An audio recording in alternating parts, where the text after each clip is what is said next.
What's the biggest challenge for Jeb? Is it ideology? Is it that last name? I think it's more of a perception challenge. There's this perception that he is somehow not a real conservative.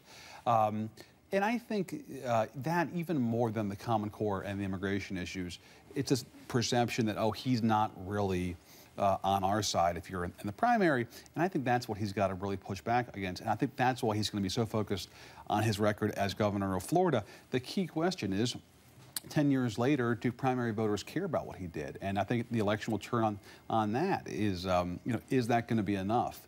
Some of his rivals say, well, that's great, but he hasn't been in the game for the Obama era. He hasn't been here fighting these fights. And I think that's going to be a challenge for him. I think that's right. He hasn't been in the game, so he's been off the bike for a long time. He says the candidate's job is to persuade, if you heard him in the open. And to his credit, now we criticize politicians when they flip-flop or waffle. To his credit, he says, I'm not going to change my views on immigration. I'm not going to change my views on education. I'm going to convince people I'm right. Listen. I respect people that may not agree with me, but I'm not going to change my views because today someone has a view that's different. I think candidates have a duty to persuade. I guess good for him, but can he convince Republicans? Can he do well enough in Iowa and then get to New Hampshire, where most people think he needs to win, by telling the Republican base, I think you're wrong? By telling them, that's the problem. There is this, one of the knocks on Jeb is that he lectures, is that he tells people, this is the right way, you're welcome. And I think he needs to figure out how to do that in a way that, well, this is my belief, you can believe what you want to believe, you cannot vote for me. But right now, if he's lecturing them, they do not like that whatsoever. Another interesting thing that comes up when you talk to conservatives, they disagree with them on immigration, they disagree with them on education. The Supreme Court's going to be in the news a lot in the next few days. We're going to get a same-sex marriage ruling. We're going to get an Obamacare ruling. Conservatives say, Dad gave us David Souter, turned out to be a pretty liberal justice. Brother gave us John Roberts, who said Obamacare is okay. How does he get through this with conservatives, or does he just try to plow through it and get to more moderate states? Yeah, it's a great question, because the Supreme Court has two big things that we're going to care about. One is the health care bill, and they're looking at whether some screwed up wording in the bill will invalidate subsidies in dozens of states. And then the other thing is same-sex marriage.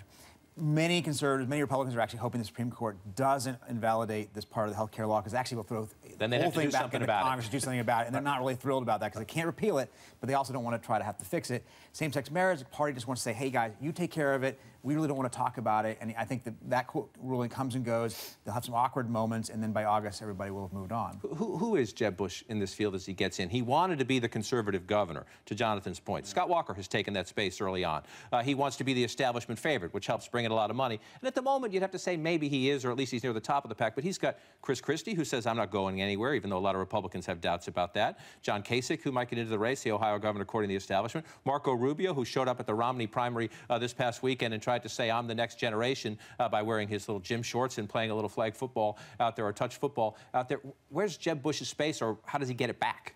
Well, look, J-Mart said this is a perception problem, and I agree with that, but I think it's also a performance problem. And I don't think it's as much about policy and specific stances as it is about the fact that, on paper, he looked great in a lot of ways. He had that support from about a quarter of the party right out of the gate. And then he actually went out there and started performing, and people were just not impressed. This is a guy who is rusty, whose political skills were never incredible to begin with, and who has seemed to sort of have a stubbornness about his willingness to just sort of go out and schmooze people and wow people and perform in the sort of dancing monkey way that you have to do as a politician.